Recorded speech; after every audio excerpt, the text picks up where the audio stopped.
آپ نے فرمایا مفردون سبقت لے گئے. دریافت کیا گیا اے اللہ کے رسول صلی اللہ علیہ وسلم یہ مفردون کون ہے؟ مفردون کس کو کہتے ہیں؟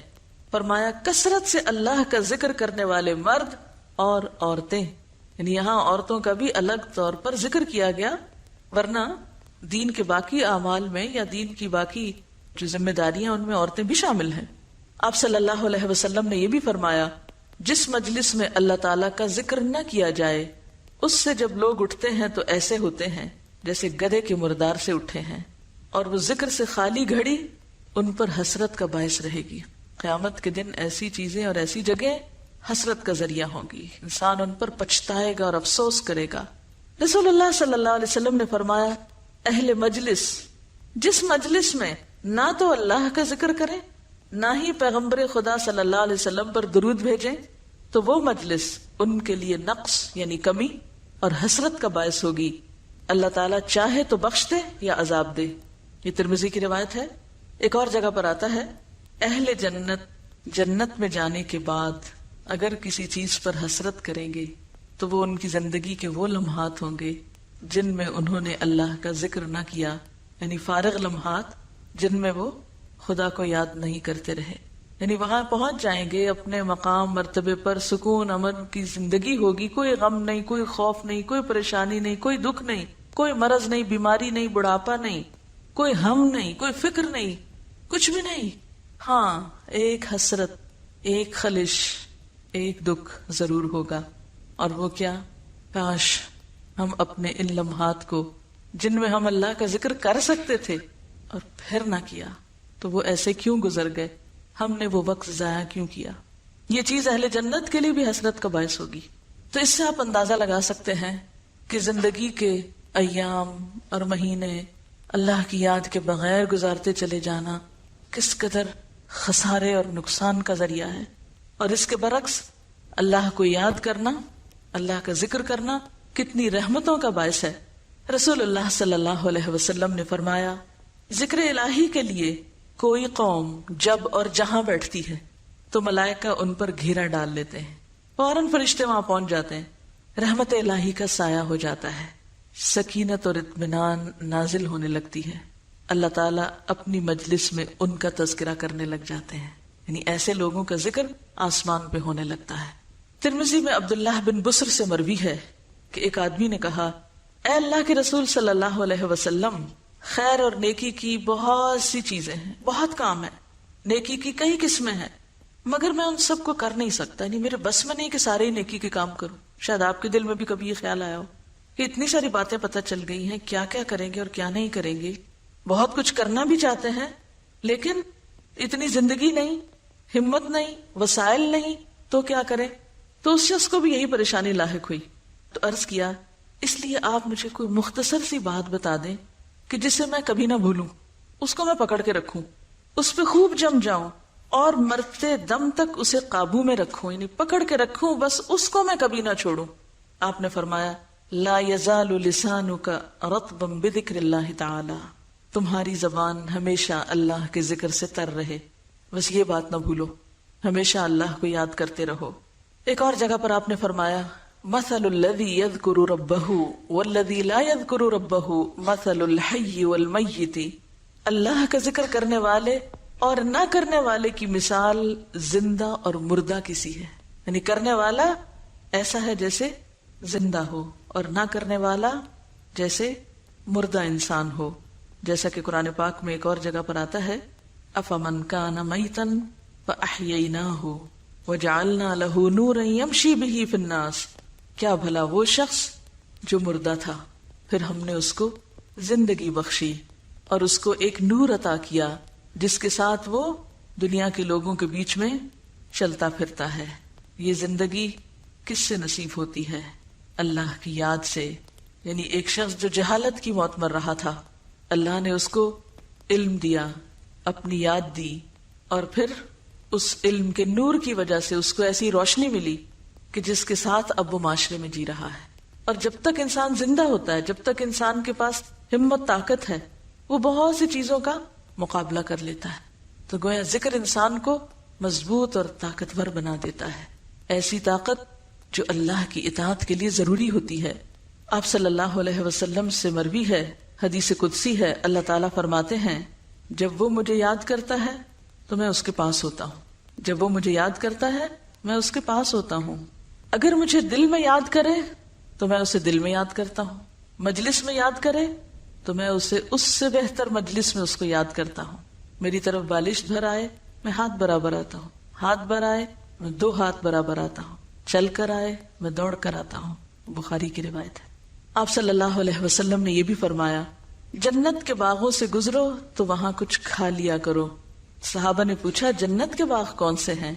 فرمایا ذکر الہی کے حلقے، ایسی مجلسوں کو جس میں اللہ کی باتیں ہوتی ہیں، اللہ کی یاد ہوتی ہے، اسے کس سے تشبیہ دی گئی؟ جنت کے باغ سے۔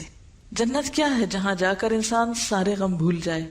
اور کیا یہ ایک حقیقت نہیں کہ جب ہم واقعی پورے دل و دماغ کے ساتھ ایسی مجلسوں میں بیٹھتے ہیں سب غم بھول جاتے ہیں، کوئی دکھ نہیں رہتا، ایک عجیب سکون اور خوشی اور اطمینان اور ایک راحت اور سکینت محسوس ہوتی ہے۔ آپ صلی اللہ علیہ وسلم سے مروی ہے، حدیث قدسی ہے، اللہ تعالیٰ فرماتے ہیں وہ بندہ میرا پورا غلام ہے، یعنی پورا بندہ ہے جو مرتے دم تک مجھ کو یاد رکھتا ہے، اور مرتے دم تک وہی یاد رکھ سکتا ہے جس کو صحت کی حالت میں، طاقت کی حالت میں اللہ کو یاد کرنے کی عادت ہو۔ اسی لیے بہت سے ایسے لوگوں کے واقعات آپ نے پڑھے اور سنے ہوں گے کہ جو نزا کے عالم میں بھی اللہ اللہ کر رہے ہوتے ہیں، اللہ کی باتیں کر رہے ہوتے ہیں، اور کچھ لوگ مرتے وقت بھی جس چیز سے محبت ہوتی ہے، کسی کاروبار سے یا تجارت سے یا پھر کسی انسان سے یا کسی کرکٹر سے یا کسی اور سے، مرتے وقت بھی اسی کی باتیں کر رہے ہوتے۔ اور یہ ایک فیکٹ ہے، کسی نے ایک ریسرچ کی تھی اور اس نے 100 ایسے لوگوں کے تجربات اور مشاہدات ریکارڈ کیے اور بیان کیے کہ جو ڈیتھ بیڈ پہ تھے کہ وہ آخری وقت میں کیا باتیں کرتے ہیں، اور دیکھا یہ گیا کہ جیسی باتیں لوگوں کی حالت بیداری میں ہوتی تھی، زندگی میں ہوتی تھی، ڈیتھ بیڈ پہ بھی وہ انہی چیزوں کے بارے میں بات کر رہے ہوتے تھے، بستر مرگ پر بھی وہ انہی چیزوں کے بارے میں بات کر رہے ہوتے تھے، کیونکہ جو چیز کثرت سے ہماری زندگی میں ہوتی ہے نا وہی خوابوں میں نظر آنے لگتی، جو چیز ہمارے دل کو لگ جائے، مثلا کسی امتحان کا خوف، تو خواب میں بھی ہم پرچہ لکھ رہے ہوتے ہیں، ٹیسٹ کی تیاری کر رہے ہوتے ہیں، یا کسی انسان کی محبت، تو پھر خوابوں میں بھی ہمیں وہی نظر آ رہا ہوتا ہے، ایک قدرتی بات ہے۔ تو جس دل میں اللہ کی یاد گھر کر جائے پھر حالت بیداری میں بھی اور خواب میں بھی اور زندگی میں بھی اور مرتے وقت بھی پھر وہ اللہ ہی کو یاد کرتا ہے، ایسا ہی بندہ اللہ اس کو اپنا مکمل بندہ قرار دیتا ہے کہ یہ میرا ہے۔ اور جس کو اللہ اپنا کہہ دے پھر اس سے بڑھ کر اس کے لیے اور کوئی درجہ اور گریڈ اور رتبہ اور مقام کیا ہو سکتا ہے؟ دنیا کے بڑے بڑے عہدے اور دنیا کی بڑی بڑی ترقی اس کے سامنے ہیچ ہے کہ کسی کو مالک کائنات اپنا کہہ دے کہ یہ میرا پورا بندہ ہے۔ قرآن پاک کو اگر ہم دیکھیں تو اس میں بھی ہمیں بہت ساری ایسی آیات ملتی ہیں کہ جن میں ذکر کی کثرت یا بار بار ذکر کرتے رہنے کی تلقین کی گئی ہے۔ مثلا سورۃ الاحزاب میں اللہ تعالیٰ فرماتے ہیں یا ایھا الذین آمنوا اذکروا اللہ ذکرا کثیرا، اے لوگو جو ایمان لائے ہو اللہ کا ذکر کیا کرو، اللہ کو یاد کیا کرو، کتنا؟ ذکرا کثیرا، بہت بہت زیادہ، کثرت سے، زیادہ سے زیادہ، حتیٰ کہ آپ دیکھیے کہ عبادات کے بعد بھی، حج کے بعد فرمایا فَإِذَا قَضَيْتُم مَّنَاسِكَكُمْ فَاذْكُرُوا اللَّهَ كَذِكْرِكُمْ آبَاءَكُمْ أَوْ أَشَدَّ ذِكْرًا، جب احکام حج ادا کر لو تو اللہ کا ذکر اس طرح کرو جس طرح اپنے باپ دادا کا تذکرہ کرتے ہو، بلکہ اس سے بھی زیادہ ذکر، یعنی جس طرح ہم بیٹھ کے اپنے آباء و اجداد کی باتیں کرتے ہیں، قصے کہانیاں ان کو یاد کرتے ہیں جو فوت ہو گئے، جو چلے گئے، جو جدا ہو گئے، جو دور چلے گئے، جیسے ان کی باتیں کرتے ہیں بیٹھ کے اپنی مجلسوں میں، محفلوں میں، گھروں میں، اس سے زیادہ بڑھ کر کہیں بیٹھ کے اللہ کو بھی یاد کیا کرو، کیونکہ ذکر محض تنہائی میں نہیں، محض دل میں نہیں، محض ایک خاص مخصوص طریقے کا ورد نہیں، بلکہ اس کے کئی طریقے ہیں جن کا آگے ذکر آئے گا۔ پھر اسی طرح میدان جنگ میں سورۃ الانفال میں فرمایا یا ایھا الذین آمنوا اذا لقیتم فئۃ فاثبتوا واذکروا اللہ کثیرا لعلکم تفلحون، اے ایمان والو جب کفار سے مقابلہ کرو تو ثابت قدم رہو اور کثرت سے خدا کا ذکر کرو یعنی میدان جنگ میں بھی. جسے ایک شاعر کا شعر ہے وَلَقَدْ ذَكَرْتُكِ وَالْخَطِّيُّ يَخْطُرُ بَيْنَنَا. ایک شاعر اپنے محبوبہ کو کہتا ہے کہ میں نے تمہیں اس وقت بھی یاد کیا تھا جب ہمارے درمیان نیزے چل رہے تھے. تو یہ مقام تو صرف اللہ کے لیے ہے کہ نیزے چل رہے ہوں، انسان میدان جنگ میں ہو، تنہائی میں ہو یا مجلس میں ہو، تو سب سے بڑھ کر اس کے دل میں اللہ ہی کی یاد ہو. رسول اللہ صلی اللہ علیہ وسلم نے فرمایا انسان پر جو گھڑی ذکر الہی سے خالی گزری وہی قیامت کے دن حسرت کا سبب ہوگی. اور جیسا کہ پہلے میں نے عرض کیا اہل جنت کو اس گھڑی کے سوا کسی چیز کا افسوس نہ ہوگا جو ذکر الہی سے خالی گزر گئی. اور حقیقت یہ ہے کہ دلوں کو چمکانے والی اور دلوں کو جلا بخشنے والی چیز بھی اللہ کا ذکر ہی ہے. اب دیکھیے کہ نماز کے بعد اور خاص طور پر جمعے کی نماز کے بعد فرمایا فَإِذَا قُضِيَتِ الصَّلَاةُ فَانْتَشِرُوا فِي الْأَرْضِ وَابْتَغُوا مِنْ فَضْلِ اللَّهِ وَاذْكُرُوا اللَّهَ كَثِيرًا لَعَلَّكُمْ تُفْلِحُونَ. کہ جب نماز ادا کی جا چکے تو زمین میں پھیل جاؤ. وَابْتَغُوا مِنْ فَضْلِ اللَّهِ کام کاج کرو، تجارت کرو، کماؤ، لیکن وَاذْكُرُوا اللَّهَ كَثِيرًا. صرف مسجد میں نہیں، صرف جمعے کے وقت نہیں، مسجد سے باہر جا کر، بازار میں جا کر، کاروبار میں جا کر، دنیا میں پڑھ کر بھی کیا کرو؟ وَاذْكُرُوا اللَّهَ كَثِيرًا. کثرت سے اللہ کو یاد کرتے رہو. کیوں؟ لَعَلَّكُمْ تُفْلِحُونَ تاکہ تم فلاح پاؤ، کامیاب ہو سکو. اور حقیقت یہ ہے کہ انسان کے دل کو زنگ لگ جاتا ہے، انسان کے دل پر میل آنے لگتی ہے، انسان کا دل سخت ہونے لگتا ہے، انسان کا دل بیمار ہونے لگتا ہے، انسان کا دل بجھنے لگتا ہے. یہ ساری دل کی بیماریاں ہیں. ان سب بیماریوں کا علاج اللہ کا ذکر ہے. دل کی غذا بھی اللہ کا ذکر ہے، دل کا علاج بھی اللہ کا ذکر ہے. اور ویسے بھی اگر ہم دیکھیں تو انسان جب تک اللہ کا ذکر کرتا ہے اللہ اس بندے کے ساتھ ہوتا ہے. امام ابن تیمیہ فرماتے ہیں دل کے لیے ذکر ایسا ہے جیسے مچھلی کے لیے پانی. دل کے لیے ذکر ایسا ہے جیسے مچھلی کے لیے پانی. تو بتائیے کہ پانی سے جدا ہونے پر مچھلی پہ کیا گزرتی ہے؟ کیا گزرتی ہے؟ آپ کو معلوم ہے نا کہ اب سونامی ڈیزاسٹر میں سب سے پہلے کیا ہوا ہے؟ زمین پھٹی ہے اور جو سمندر کا پانی سطح زمین پر تھا وہ سمندر کے اندر جانے لگا، سک ہونے لگا، زمین اس کو سک کرنے لگی. اس کے نتیجے میں جب پانی تیزی کے ساتھ زمین کے اندر گیا تو جو مچھلیاں تھیں سمندر میں وہ تڑپنے لگی اور بہت سے لوگ ان کو پکڑنے آ گئے. اس وقت بھی عبرت کی نگاہ نہیں تھی کہ یہ کیا ہوا. کبھی ایسا نہیں ہوا کہ پانی اس طرح نیچے اتر جائے زمین کے. یہ تو قیامت کی نشانیوں میں سے، یہ تو کوئی بڑی بلا ہے، کوئی بڑی آفت ہے کہ اذا البحار فجرت. تو آپ ذرا اس نظارے کو امیجن کریں کہ پانی سمندر کا ہٹ جائے اور مچھلیاں کیا حالت ہوگی ان کی. کبھی تڑپتی مچھلیاں دیکھی ہیں؟ تو بالکل اسی طرح جو دل اللہ کا ذکر نہیں کرتے اسی طرح تڑپتے رہتے ہیں، بے چین رہتے ہیں. وہ کہتے سمجھ نہیں آتی کہ آخر کیا ہے دل میں، کیا غم ہے. سب کچھ تو ہے پھر بھی کیوں دکھی ہے؟ کیونکہ اللہ کی یاد نہیں. اور اللہ کی یاد کو بھی وہ صرف چند وظیفے وظائف میں سمجھتے ہیں.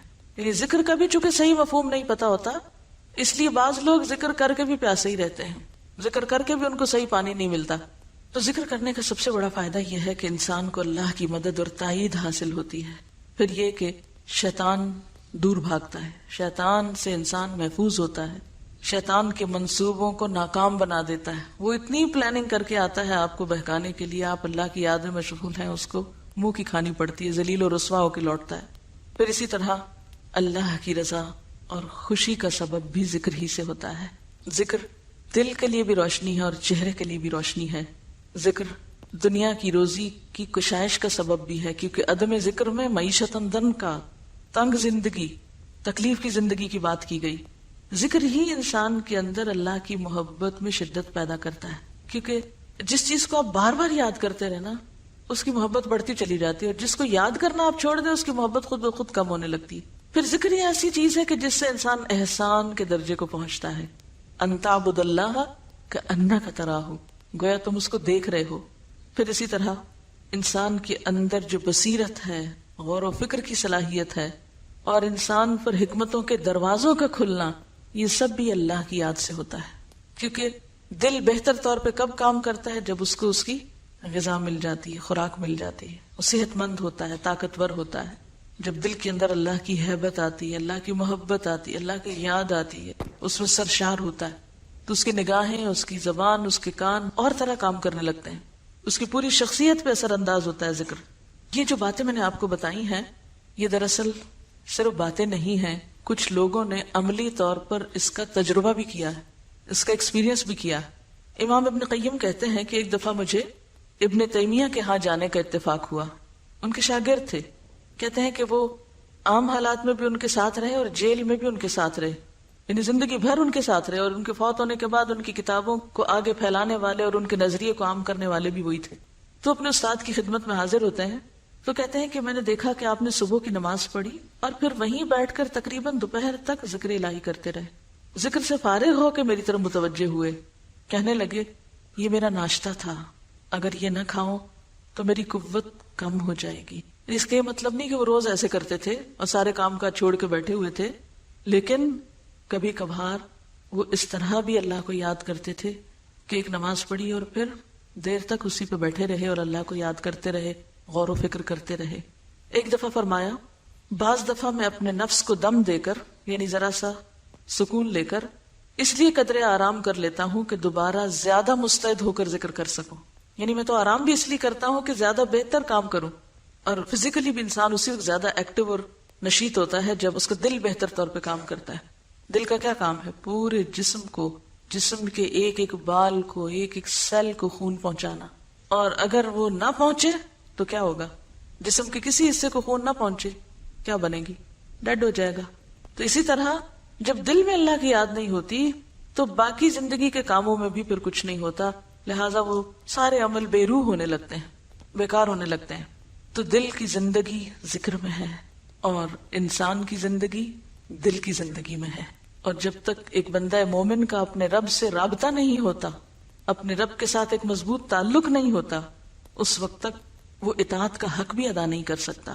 پھر آپ دیکھیے کہ جب تک ہم اللہ کی بات کرتے ہیں یا اچھی بات کرتے ہیں یا دل میں اللہ کو یاد کرتے ہیں تو ہم جھوٹ، چغلی، غیبت، شکایتیں، ان ساری چیزوں سے بچتے ہیں۔ یہ سارے شر کس وقت ہمارے اوپر امڑ آتے ہیں؟ جب ہم اللہ کو بھولتے ہیں۔ کوئی شخص اللہ کو یاد رکھتے ہوئے جھوٹ نہیں بول سکتا، بول ہی نہیں سکتا، اور اگر انسان ہونے کے ناطے کمزوری سے اس کے منہ سے نکل بھی کچھ جائے فوراً پلٹے گا، کیونکہ فرقان ہے نا اندر، اور چین ہی نہیں لینے دے گا۔ اسی طرح اگر غیبت کرنے لگ جائے تو فوراً احساس ہو جائے گا، اذا مسہم طائف من الشیطان تذکروا، انہیں فوراً سمجھ آ جاتی کہ ہم کچھ غلط کر رہے ہیں، فوراً رک جائے گا۔ تو گویا ذکر سے ایک ایسی طاقت انسان کو نصیب ہوتی ہے کہ جس کی وجہ سے وہ بہت سی برائیوں سے خود بچنے لگتا ہے۔ یہ کبھی ہو سکتا ہے کوئی شخص ذکر کرے اور پھر کسی کی چیز چرا لے، بسم اللہ پڑھ کے کسی کی چیز اٹھائے؟ یہ ہو سکتا ہے؟ نہیں۔ یہ شیطانی کام کوئی کس وقت کرتا ہے؟ صرف اسی وقت جب وہ شیطان کے پورے تسلط میں ہوتا ہے اور اللہ کو بھولا ہوا ہوتا ہے، وہ دشمن کے پورے نرغے میں ہوتا ہے، پھر وہ غلط کام کی طرف جاتا ہے۔ تو جو شخص اپنے دشمن کے آگے ہار مان جائے پھر وہ کہاں سے کامیاب ہو سکتا ہے؟ تو یہ جتنی بھی ہماری زندگی میں لغویات، بےہودہ باتیں، بیکار باتیں، فضول باتیں، یہ سب اسی وجہ سے ہوتی ہیں کہ انسان اصل چیز کو بھولا ہوا ہوتا ہے، اپنے رب کی یاد سے غافل ہوتا ہے۔ جیسے قرآن پاک میں بھی آتا ہے وَمَن يَعْشُ عَن ذِكْرِ الرَّحْمَنِ نُقَيِّضْ لَهُ شَيْطَانًا فَهُوَ لَهُ قَرِينٌ، کہ جو رحمان کے ذکر سے غفلت برتتا ہے۔ من يعشو، عشاء کا لفظ کس سے ہے؟ جب اندھیرا چھا جائے وہی وقت ہوتا ہے۔ من يعشو عن ذکر الرحمن، رحمان کے ذکر سے اس کا دل خالی ہوتا ہے، اندھیرا ہے دل۔ نقیض لہو شیطانا، اللہ تعالیٰ خود اس شخص پہ شیطان مسلط کر دیتے ہیں۔ فہو لہو قرین، پھر وہ اس کا ساتھی بن جاتا ہے، وہ اس کا دوست بن جاتا ہے۔ فسا قرینا، کتنا بدترین دوست ہے یہ، کتنا بدترین ساتھی ہے یہ۔ اور سب سے بڑی مصیبت تو یہ ہے کہ جو اللہ کو بھولتا ہے اللہ اس کو بھلا دیتا ہے، جیسا کہ اس آیت میں بھی فرمایا قال كذلك اتتك آیاتنا فنسیتها وكذلك اليوم تنسى، کہ ہماری آیات تیرے پاس آئی تھی تو نے انہیں بھلا دیا، اسی طرح آج تجھے بھی بھلایا جاتا ہے۔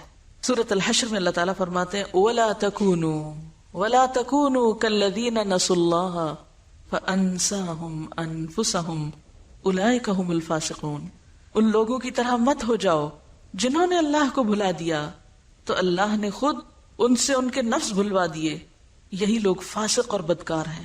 یعنی ذکر نہ کرنے سے نہ صرف یہ کہ انسان اپنے رب کو بھولتا ہے ذکر نہ کرنا کیا ہے؟ رب کو بھولنا دوسرے لفظوں میں. تو ایسا شخص پھر خود فراموش بھی ہو جاتا ہے. خدا فراموشی دراصل کیا ہے؟ خود فراموشی. تو انسان الٹیمیٹلی اپنے اوپر ظلم کرنے والا ہوتا ہے.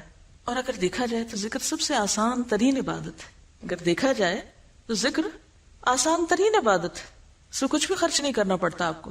اللہ سبحانہ و تعالیٰ فرماتے ہیں وَأَنِ اسْتَغْفِرُوا رَبَّكُمْ ثُمَّ تُوبُوا إِلَيْهِ يَمَتِّعْكُمْ مَتَاعًا حَسَنًا إِلَىٰ أَجَلٍ مُّسَمًّى وَيُؤْتِ كُلَّ ذِي فَضْلٍ فَضْلَهُ.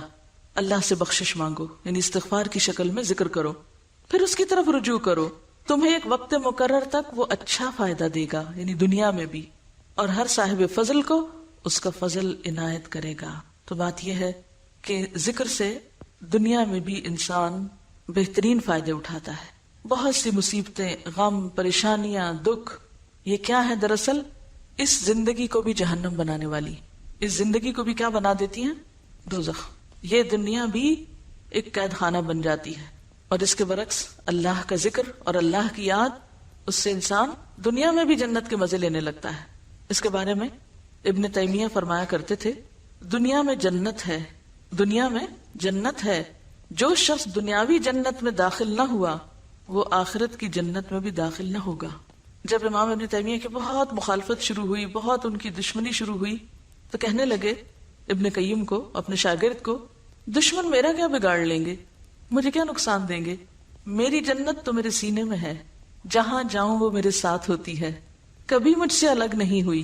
قید و حبس میری خلوت ہے، یعنی اگر مجھے قید بھی کر دیں گے، جیل میں ڈال دیں گے، تو وہ تو مجھے تنہائی مل جائے گی، میں اپنے رب کو اور زیادہ اچھے سے یاد کر سکوں گا، جو میں لوگوں کے بیچ میں نہیں کر سکتا. قتل میرے لیے شہادت ہے، زیادہ سے زیادہ مجھے مار ڈالیں گے، شہید ہو جاؤں گا.